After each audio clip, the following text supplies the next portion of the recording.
Bienvenidos de nuevo a este programa de entrevistas y opiniones. Aquí estamos nuevamente conversando sobre el proceso electoral. Hemos pasado las vicisitudes de la primera vuelta y prácticamente ha arrancado la segunda vuelta electoral con la venia del Tribunal Supremo Electoral, que finalmente asumió la independencia que tiene este Tribunal Supremo Electoral para tomar decisiones, y pese a algunos intentos por frenar la adjudicación de los cargos y además la oficialización de los resultados, el Tribunal Supremo Electoral hizo lo que tenía que hacer contra estas corrientes de opinión y algunas objeciones jurídicas que decimos van a continuar probablemente hasta enero del año entrante, porque pareciera existir la intención en algunos sectores de obstaculizar este proceso e inclusive de revertir los resultados de este proceso electoral. Hay por ahí algunas maniobras, algunas legales y otras no declaradas legalmente para anular las elecciones. Pero esperemos que esto no suceda y que transitemos hacia una nueva etapa de este proceso electoral en la que lleguemos finalmente al 14 de enero, que es la toma de posesión, con quien resulte vencedor de la segunda vuelta el 20 de agosto, que como todos sabemos es o Sandra Torres del Partido Unidad Nacional de la Esperanza o Bernardo Arévalo del Partido Movimiento Semilla. Y estos temas los hemos venido conversando. Esta vez nuestro invitado es Emerson García. Emerson García es abogado, ha sido oficial nacional del partido Todos, pero principalmente lo invitamos como analista político para que nos ayude a entender lo que está pasando en el país en estos momentos. Bienvenido, Emerson, a este programa. Gracias, Byron. Gracias a todas las personas que te ven en línea, que ven el programa. Y creo que siempre lo dije durante el proceso electoral previo a la primera vuelta, este tipo de programas son los que nos ilustran como ciudadanos y los que de verdad nos abren la puerta para poder hacer un análisis más profundo, en ese caso como votantes, y seguimos siendo votantes todavía para la segunda vuelta, Byron. Y creo que debemos de estar pendientes de los análisis que se hacen en los programas como el tuyo para poder tener un criterio, pero fundamentado, no solo de lo que dicen los TikTok, de lo que dicen los rumores, porque recordemos que tanto un lado como el otro pueden generar algún tipo de sesgo, y lo que tenemos que hacer es fijarnos y poner atención en los análisis que son imparciales, como los que se llevan a cabo en tu programa, Byron. ¿Cómo ves la actuación del Tribunal Supremo Electoral en estos últimos días al admitir los resultados, oficializarlos y convocar a la segunda vuelta? Creo que positivos. Yo diría que, como dice un dicho común en Guatemala, se lavaron la cara. Creo que hubo muchos errores durante el proceso electoral, tanto previos a la primera vuelta como ya llegando el momento de las elecciones. Pero creo que en este caso tomaron las decisiones correctas. Creo que bajaron mucho el ambiente que existía en los ciudadanos. Había mucha zozobra, había mucha incertidumbre, y tú sabes que para crear certeza jurídica, los males más grandes para contrarrestar esa certeza jurídica son la incertidumbre, la nebulosa, la falta de transparencia y la falta de credibilidad, en este caso del órgano electoral. Y creo que al respetar el acuerdo que ellos mismos emitieron adjudicando los cargos para una segunda vuelta, ya lo decías tú, para Unidad Nacional de la Esperanza con la candidata Sandra Torres y para el Movimiento Semilla con el candidato Bernardo Arévalo, creo que haber sostenido esa decisión fue positivo. Hemos observado demasiada judicialización en este proceso electoral.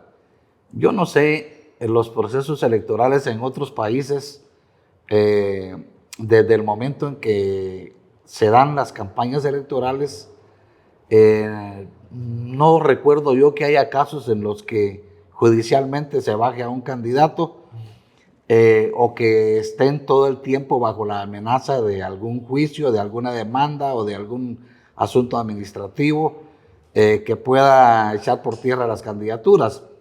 En todas partes se observa que un candidato inscrito participa en el proceso electoral hasta que este proceso electoral culmina.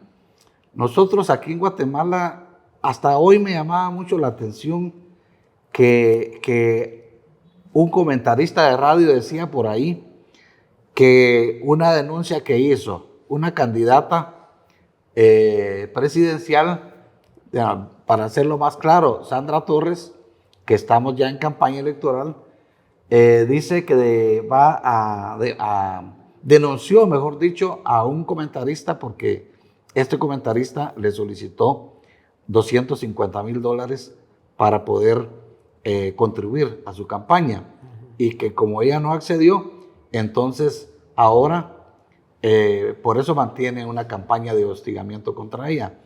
Entonces yo escuchaba a un comentarista decir que eso podía dar lugar a un juicio por difamación contra ella. Significa que un candidato está expuesto, aun cuando goce de inmunidad y aun cuando esté inscrito y participe, a todos estos riesgos. Digo, me parece absurdo porque a mi modo de ver, si un candidato es inscrito como candidato a X o Y cargo, a partir de ese momento, siendo candidato, pues debería de participar libremente y no estar expuesto a que por una mala certificación o por la falta de, o por la, no sé, por cualquier razón administrativa o judicial, se derrumbe su candidatura. Yo te voy a decir, Byron, he tenido la suerte de ser fiscal nacional, representante ante el Tribunal Supremo Electoral en 3 ocasiones, 2015, 2019 y en estas elecciones 2023. La judicialización se había venido viendo, pero sí te voy a decir una cosa, previo a la inscripción de candidatos, tú lo mencionabas perfectamente, y creo que eso sí hace un parteaguas y hace una diferencia bastante grande en cuanto al tema electoral legal. ¿Por qué? Porque si la judicialización se hace previo a las inscripciones, quiere decir que el Tribunal Supremo Electoral tomará una decisión de inscribir o no a determinado candidato a un cargo de elección popular basado en los resultados, resoluciones o sentencias de un órgano jurisdiccional. Pero eso todavía, aunque no debiera, todavía es viable porque no ha sido inscrito. Pero toda vez un candidato fue inscrito, recordemos que en el caso de los alcaldes, no el resto de la corporación, en el caso de los alcaldes, los candidatos a diputados, al Congreso de la República, Parlacén y los binomios presidenciales gozan de inmunidad. ¿Qué quiere decir esto? Esto no es algo que la ley electoral contempla al azar. Lo que se quiso hacer en la ley electoral cuando se incluyó esta inmunidad para los candidatos fue precisamente evitar la judicialización. Es una protección. Por supuesto, tiene una razón de ser y la hizo en ese caso una Asamblea Nacional Constituyente, recordemos, o sea, no fue un Congreso que podía tener ciertos intereses, no, fue una Asamblea que hizo los mismos que hicieron la Constitución Política de la República y como todos sabemos la ley electoral es de rango constitucional precisamente por eso. Y entonces cuando se crea la inmunidad para los candidatos, lo que se quiso hacer fue protegerlos de estos ataques con fines electorales y con fines, es que ni siquiera es con fines legales, se utiliza la ley, por eso es la judicialización del proceso electoral, se utiliza la ley para, como comúnmente se dice, para bajarse a los candidatos. Yo creo que es de preocuparse y hay dentro de las varias reformas que hay que hacer en la ley electoral, es eso, una prohibición pero que sea lo más expresa posible de dejar fuera a un candidato toda vez haya sido inscrito. Eso creo que es fundamental en las reformas que se tienen que hacer en la próxima legislatura, porque seamos sinceros, esta legislatura no se va a trabajar, será la próxima legislatura. Yo lo dije varias veces, los primeros 6 meses de la próxima legislatura son no solo críticos, sino importantes. Lo que se haga esos 6 meses, Byron, creo que es donde vamos a tener reformas trascendentales para el país. y una de esas es a la ley electoral y de partidos políticos. Ahora solo vemos el caso de Semilla, pero lo hablábamos contigo en algún momento. Empezaron con Movimiento para la Liberación de los Pueblos, dejando fuera al binomio presidencial por la razón que sea. Después continuaron con el caso del candidato de Podemos, Roberto Arzú. Y finalmente dejan fuera al candidato de Prosperidad Ciudadana, Carlos Pineda, cancelando su partido sin pudiéndolo hacer dentro del proceso electoral. Y esos candidatos ya estaban inscritos. Estaban inscritos y no digamos dentro de un proceso electoral previo a una primera vuelta. Es que si ustedes ven, hasta ahora todos mencionan el artículo 92 de la Ley Electoral y de Partidos Políticos, donde se prohíbe la suspensión y la cancelación de un partido político.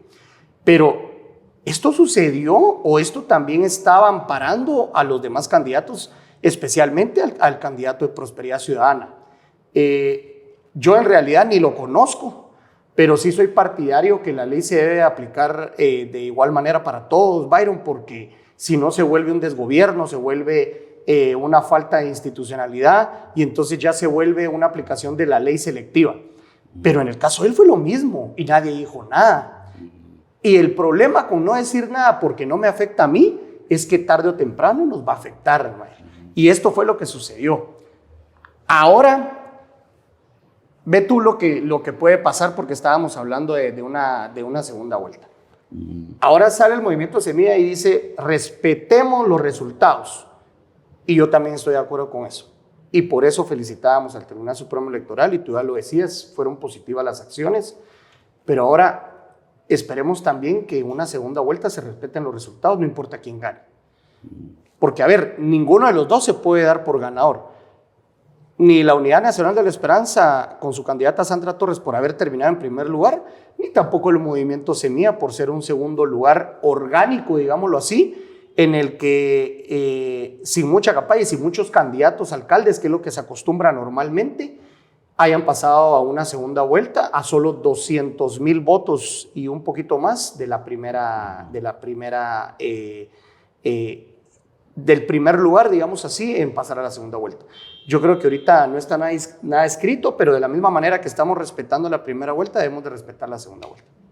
Sí, ha habido casos en los que en procesos electorales anteriores, por ejemplo el caso de Alfonso Portillo, yo me recuerdo que, no me recuerdo si fue la primera o la segunda vez que fue candidato presidencial, que a Alfonso se le señaló el haber matado a 2 personas en México. Y incluso hubo una entrevista donde él dijo, bueno, el entrevistador se equivocó y le dejó 1, y Alfonso Portillo le dijo, no fue 1, fueron 2, le dijo. Sí. Es decir, sí. Pero eran señalamientos de campaña electoral. Claro. Esto es normal que ocurra en una campaña. Sí. Lo que no es normal es que un candidato pueda ser sacado de la contienda, sí, porque el día de ayer la mujer lo acusó de violencia contra ella. Claro. Eso no puede ser. No, y recapitulemos lo que decíamos hace unos minutos. El tribunal es supremo y eso es lo que no podemos olvidar. Puede venir el Ministerio Público, la Corte Suprema de Justicia, la misma Corte de Constitucionalidad, pero en este momento, desde que se emite el acuerdo en el que se inicia el proceso electoral, hasta que culmina, que va a ser después de entregados los resultados y adjudicados los cargos después de la segunda vuelta, que viene siendo por ahí de noviembre, el Tribunal Supremo Electoral no está obligado a acatar órdenes ilegales. ¿Qué quiero decir con esto? Llámese el Ministerio Público, Corte de Constitucionalidad, Corte Suprema de Justicia, o ahora lo que está de moda es hacerse de una sala o de un juzgado para que nos pueda resolver un amparo provisional con lugar, y ya con eso entonces ya queremos llegar con la resolución al Tribunal Supremo Electoral y decir, paren todo o saquen a este candidato. No es así. Y entonces el Tribunal Supremo Electoral desde un inicio debió haber puesto las cosas en claro. Y yo te apuesto, Byron, que esto no hubiera llegado a lo que está llegando. Ellos dejaron pasar muchas cosas. Actuaron con tibieza y actuaron también con mucha discrecionalidad. Y lo tengo que decir, se los dije varias veces, en algunos casos resolvían de esta manera, pero En otros casos resolvían completamente opuesto. Y entonces eso creó muchas fracturas y era donde las personas se aprovechaban para hacer cosas indebidas, cosas ilegales. Lo que ha sucedido, mi opinión personal es, creo que se ha tratado de desestabilizar ya lo decíamos contigo, la institucionalidad del Estado, más que el proceso electoral, y creo que ahorita es momento que el Tribunal Supremo Electoral se mantenga firme para poder mantener, ya estamos a nada, bueno, tú lo acabas de decir, el 20 de agosto es la segunda vuelta y hoy es 18. 4 fines de semana es lo único que queda. Eso le queda a los candidatos para hacer campaña para la segunda vuelta y a los ciudadanos para terminar de decidirnos. Así que yo creo que el Tribunal Supremo Electoral tiene que sentarse, mantenerse donde está, aguantar los embates de las personas que quieren desestabilizar. Y algo importante, Byron, creo que la ciudadanía está ahora respaldando al Tribunal Supremo Electoral y eso creo que es importante. Sí. Pues, ¿crees que la segunda vuelta está en marcha ya o pueda dar resultados, acciones que se están realizando? Porque hay sectores inconformes con el resultado electoral.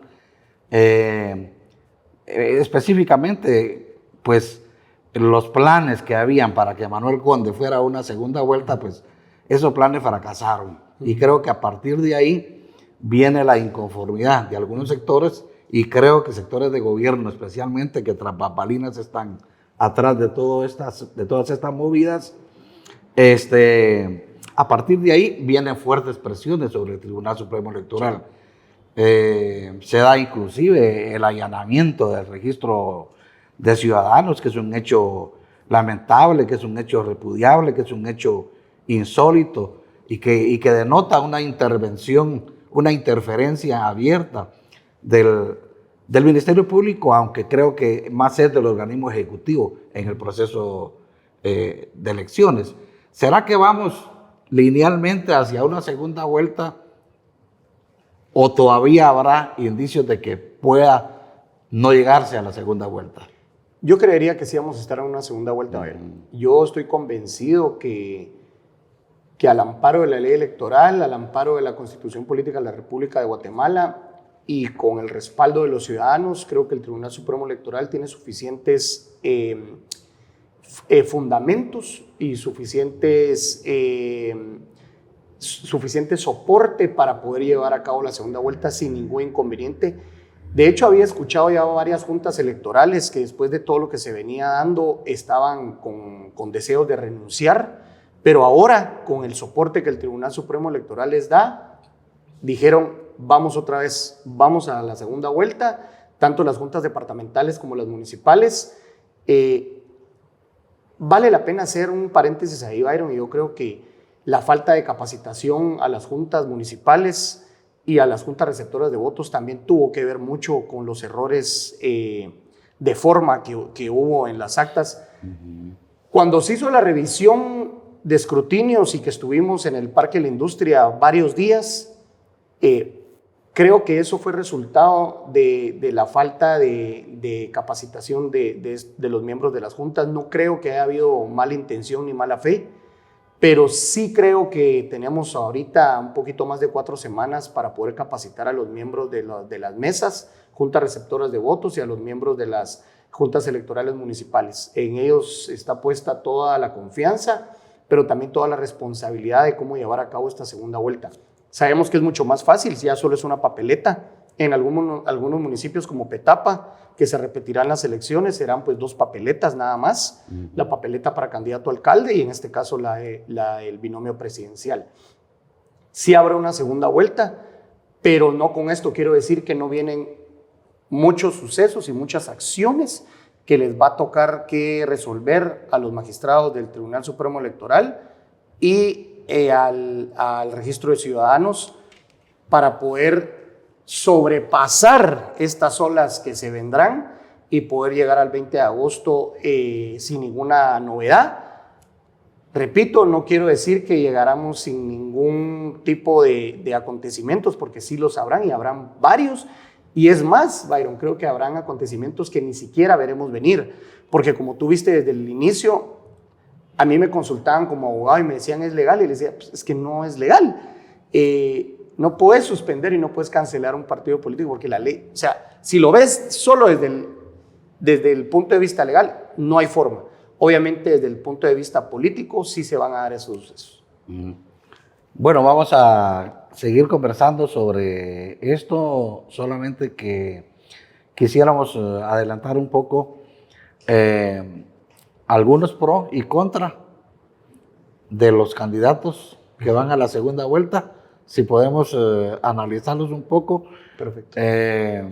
Porque yo veo que hay mucha polarización.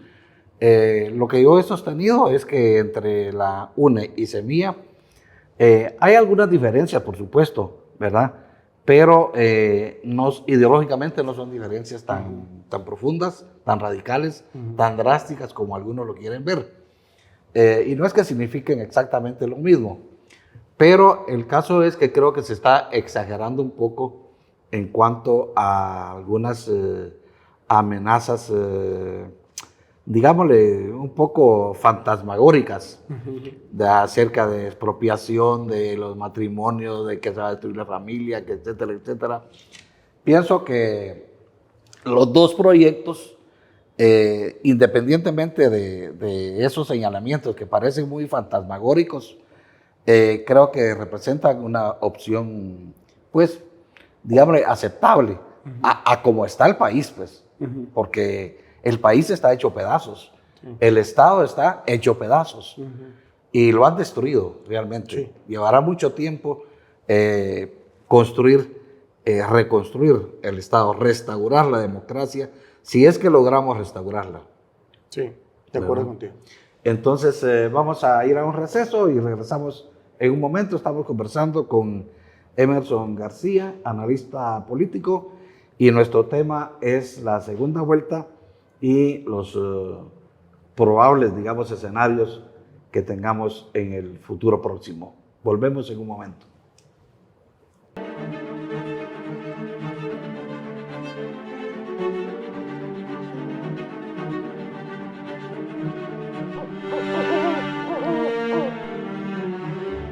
Estamos conversando con Emerson García, analista político, y fue fiscal nacional, decíamos, del partido Todos, y ahora está con nosotros haciendo un análisis del proceso electoral que no ha concluido. Estamos apenas arrancando a la segunda vuelta con dos candidatos. Sandra Torres, que quedó en primer lugar con el partido UNE, y Bernardo Arévalo con el partido Movimiento Semilla. Vamos a ver, Emerson, algunos pro y contra de los candidatos, ventajas y desventajas que pudiéramos puntear. Bueno, para comenzar, si hablamos de tendencia ideológica, Sandra, que es perteneciente a un partido con mucha trayectoria, ella ya lo ha dicho varias veces, pertenecen a la socialdemocracia. Y he escuchado al candidato de Semilla, Bernardo Arévalo, también identificarse como socialdemócrata. Entonces, creo que si nos vamos específicamente a la ideología, pues pareciera que los dos están ubicados en el mismo espectro ideológico. Ahora bien, Bernardo ya ha manifestado varias veces que él también se considera progresista. Y vamos a comenzar con Semilla y con Bernardo Arévalo. Es difícil pensarlo, pero muchas personas con las que he conversado últimamente no sabían que Bernardo es actual diputado del Congreso de la República. Pensaban que era candidato del movimiento Semilla, pero no sabían que llevaba 3 años y medio siendo diputado por el Congreso de la República. Digamos que lo que podemos hablar de Semilla y del candidato, tanto por lo que han venido haciendo en el Congreso de la República, como por lo que ha manifestado Bernardo Arévalo en las entrevistas, Yo diría que lo primero que tienen a su favor es el beneficio de la duda. Creo que es un partido que, si bien es cierto, ya tuvo una bancada dentro del Congreso de la República, creo que nunca ha gobernado, en especial Bernardo. Creo que eso es lo primero que tiene a favor.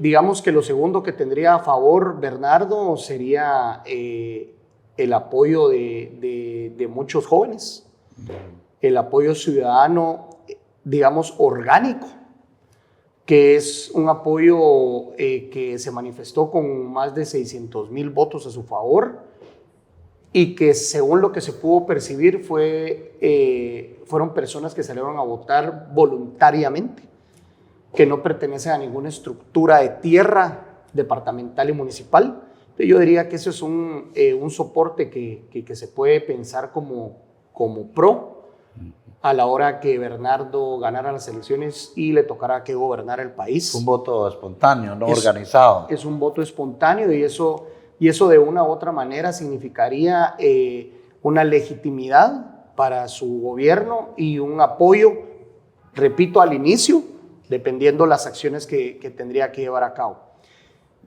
Yo te diría también que algo positivo que puede tener Bernardo son evidentemente los cuadros nuevos que tiene que llevar, pero en este caso sí tendría que decirte que lo que por un lado puede ser un pro, por otro lado puede ser un contra. Creo que lo positivo que se ve de llevar cuadros nuevos también se convierte o juega en contra de Bernardo y de su gobierno, porque Guatemala se encuentra en crisis y creo que también necesitamos mucha experiencia para poder solventar la problemática de credibilidad del Estado y de falta de institucionalidad.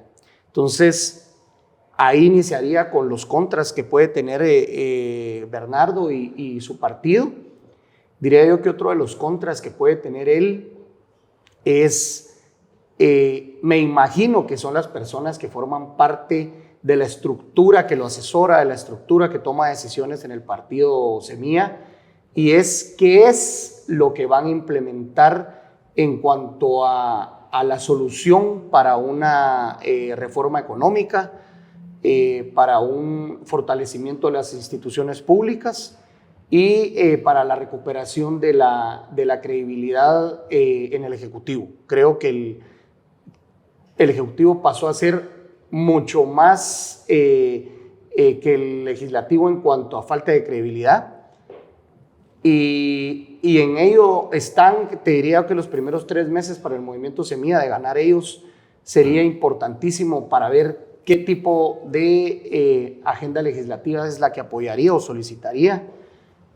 Eso es lo que yo vería entre los pros y contras del movimiento Semilla. Podríamos decir que la gente votó por un cambio, y podríamos decir que los dos proyectos, tanto el de Bernardo como el de Sandra, representan un cambio. ¿Podríamos hacer un sinónimo de los dos proyectos? Yo te diría que sí. Yo te diría que sí, porque los últimos 2 gobiernos que tuvimos iban en la misma línea y se olvidaron un poco por los programas. No me refiero a los programas sociales solamente, sino me refiero en los programas nacionales de beneficio no solo social, sino general. Cuando te digo que no solo me refiero a los programas sociales, me refiero a que se olvidó del proyecto de una infraestructura vial. Ya no la vimos más que en la época del presidente Morales, el tan cuestionado libramiento. No recuerdo ahora algún proyecto o una política nacional de infraestructura vial con el presidente Yamatei. Así que creo que sí podríamos hablar de un cambio en cuanto a los dos. Sí, la gente creo que se le olvida un poco que Sandra de alguna manera representa un gobierno que ya existió, que fue el gobierno de Álvaro Colom. Y esos 4 años a la gente se le olvidaron qué fue lo positivo de ese gobierno. Yo pues soy independiente de los proyectos, de ambos proyectos, pero sí veo que tanto al partido UNE como a la candidata se les ha olvidado manejar un poco ese tema, que el gobierno de Álvaro Colón no fue un gobierno tan malo, al menos como el de Jimmy o como el de Yamatei, pues. Sí, yo haría, digamos, una gran diferencia entre estos últimos dos gobiernos y el gobierno de Álvaro Colón, que fue más ordenado y que, pues, resolvió también muchas situaciones, que tuvo una buena conducción política, que fue incluso muy comentada positivamente por el Banco Mundial, y no solo por el Banco Mundial, sino también por el gobierno de Estados Unidos. Y yo te digo que con eso comenzaría yo diciendo cuáles son los pro de Sandra Torres, y es el primer pro que tiene Sandra, yo diría que es experiencia. Ella conoce muy bien el manejo del Estado, conoce muy bien el manejo de las instituciones, y creo que tiene como muy claro cuáles son las necesidades de los guatemaltecos. Otra cuestión a favor que yo vería en el caso de Sandra Torres es mucho enfoque en el apoyo social. Obviamente tenemos que tomar en cuenta que se lleve a cabo transparente, libre de corrupción, porque si ustedes vieran, digamos, ya lo decías tú, Iron, lo que sucedió en el gobierno de Álvaro Colón, los programas eran perfectos precisamente para poder solventar las problemáticas principales de los guatemaltecos, que era la falta de alimentación o la buena alimentación en muchos lugares del país, y el tema de infraestructura. Creo que cuando la gente piensa en infraestructura, solo piensa en carreteras para los que van de viaje, los que van de turismo, pero no se pone a pensar en la infraestructura vial que necesitan las personas que sacan sus productos desde Huehuetenango, desde Quiché, desde Baja Verapaz, Alta Verapaz, y que en lugar de hacer un trayecto de 3 horas, su trayecto es de 6 o 7 horas, lo que significa un desgaste del vehículo, llantas, gasolina, es el doble o el triple de lo que tuviera que solventar si las carreteras existieran o estuvieran en buen estado. ¿Qué veo yo a favor también de Sandra Torres? Yo creo que veo un equipo renovado. Si vemos, pues varios lamentablemente entraron por otro partido, pero ella en lo particular creo que hizo una limpieza en los cuadros. Hay muchos jóvenes, muchos profesionales, y creo que guarda ese equilibrio entre la experiencia que ya tiene en el manejo administrativo y las personas nuevas que se sumaron al proyecto. ¿Qué va en contra? Creo que podemos caer, o ella puede tener en contra, el hecho de que se vaya a mercantilizar el tema de los programas. Eso creería yo que es lo único que veo en contra, pero si lo logra manejar con transparencia, creo que puede resultar al final bueno. Sí, yo recuerdo que en la gestión de Álvaro Colón habían informes acerca de cómo había mejorado los índices de cobertura en salud y en educación debido a los programas en el área rural, ¿verdad? Porque a cambio de una remesa, las familias se habían condicionadas a asistir a la escuela, los niños, y a utilizar los centros de salud que estaban mejor resguardados que actualmente. Entonces, vemos pues que en ambos casos, pues probablemente no habría mucha diferencia, a pesar de que se sataniza mucho el caso de Semilla. Pero el tema de gobernabilidad, por ejemplo, ¿cómo sería más fácil? El tema de gobernabilidad se torna un poco complicado con Semilla, diría yo. Sí. Aunque no nos parezca correcto decirlo, pero... Sí, no. Y volvemos a lo mismo, a la experiencia. Yo creo que si algo hay que rescatar de Sandra es que está acostumbrada a gobernar, está acostumbrada a hacer un balance, ella manejando una bancada desde el Congreso de la República y poder hacer consensos. Creo que en el caso de Bernardo y de Semilla tienen que trabajar muchísimo en aprender a a crear puentes que unan y no puentes, o más bien a romper cualquier tipo de alianza. Bernardo tiene que tener claro que con solo 23 diputados en el Congreso de la República no puede aprobar absolutamente nada de la agenda que él quiera proponer en pro de sus proyectos políticos desde el Ejecutivo. Así que si ellos siguen trabajando de la misma manera, bueno, y lo digo no porque a mí se me ocurra decirlo, sino 3 años y medio de la bancada Semilla y la falta de poder llegar al final o al terminar una iniciativa de ley, es porque no han logrado consensos. Y no logran consensos porque ellos consideran que no necesitan hacerlo en primer lugar y que al hacerlo están de alguna manera vendiendo sus ideales, y eso creo que es una falta de interpretación de mantener tus ideales, de mantener tus valores, cuando deberían de pensar que si hay acuerdos mínimos, en esos acuerdos deberíamos de estar trabajando, no importa quiénes se suban o representantes de cuáles partidos. Entonces, respondiendo a tu pregunta, definitivamente creo que con Sandra es mucho más fácil mantener un equilibrio en la gobernabilidad del país.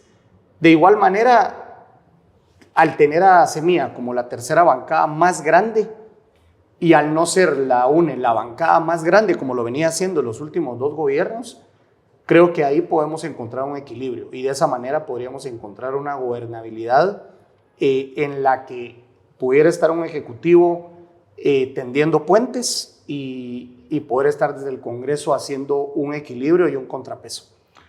¿Crees que el llamado pacto de corruptos ha llegado a su fin? Yo creería que el que no lo entendió, bueno, primero el pacto de corruptos pero así se le llamó, sí, pero fue una ficción creada por otro grupo, porque hay que recordarlo, fue una ficción creada por otro grupo, por un genio de la comunicación, no sé quién habrá sido, pero por un grupo que creó este pacto de corruptos y este ente que no existía, pero se creó atrás de esto o posteriormente a esto una narrativa que dio como lugar a lo que hoy tenemos, ¿verdad? Los buenos y los malos, la corrupción mala y la corrupción buena.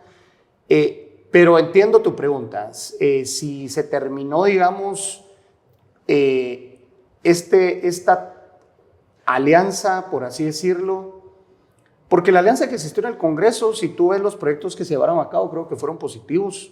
No puedo decir que todos, pero te diría que la mayoría sí fueron con objetivos positivos, tomando en cuenta más que fue el primer año de esta legislatura, fue el primer año de la pandemia, y entonces creo que les tocó hacerlo. Pero yo te diría que sí, que el que no entendió que hay que trabajar por proyectos en pro de la nación, creo que está ya encaminado a perderse políticamente. Vemos ya la cancelación ya no lo ha terminado de decir oficialmente el tribunal, pero entre 11 y 12 partidos políticos con larga trayectoria como el PAN, que olvidaron cuál era el objetivo. El objetivo era trabajar por un país, por una ciudadanía, trabajar por objetivos comunes, y creo que de la misma manera ahí va el partido de Jimmy, ahí va lo que va a ir sucediendo con los demás partidos que recientemente se crearon en estas elecciones y solo nacieron, participaron y murieron, nunca ni siquiera llevaron un diputado al Congreso de la República.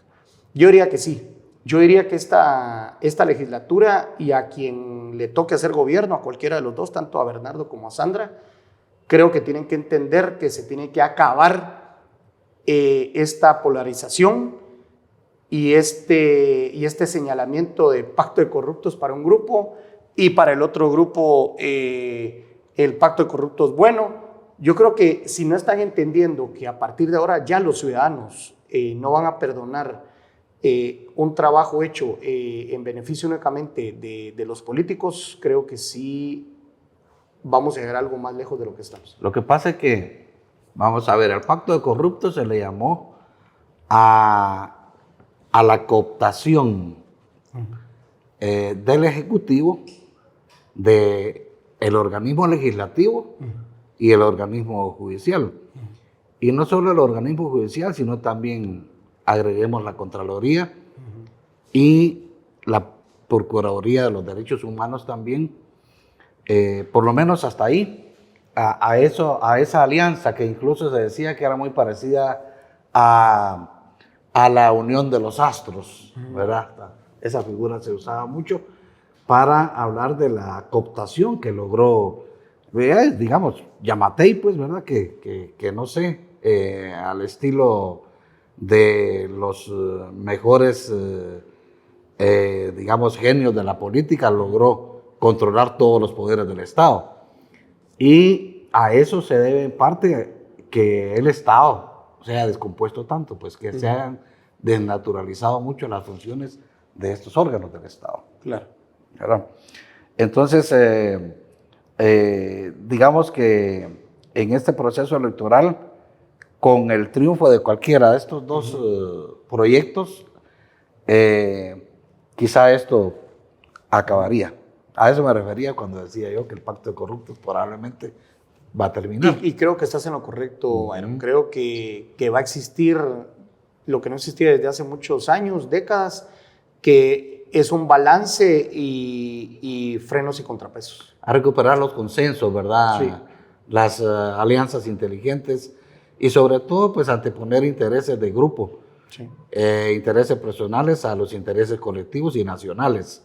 Yo creo que de eso se trata y ojalá, y estamos muy esperanzados de que lleguemos a una segunda vuelta y que lleguemos al 14 de enero a las 14 horas con el candidato que resulte vencedor de la segunda vuelta, tomando posesión de la presidencia de la República sin más obstáculos, sin más, digamos, zancadillas, porque creo que la nación, el país, lo necesita y además porque estamos en la mira de la comunidad internacional. ¿Algo más que agregar, Emerson?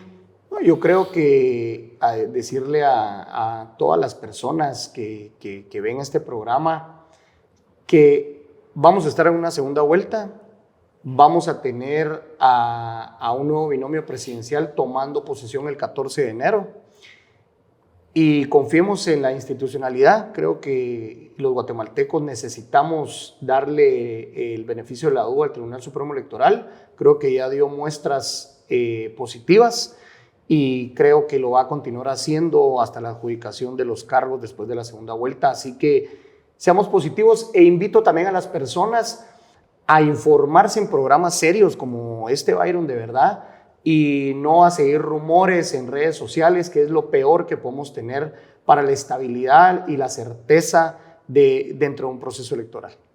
Muchas gracias a Emerson García por su participación en el programa.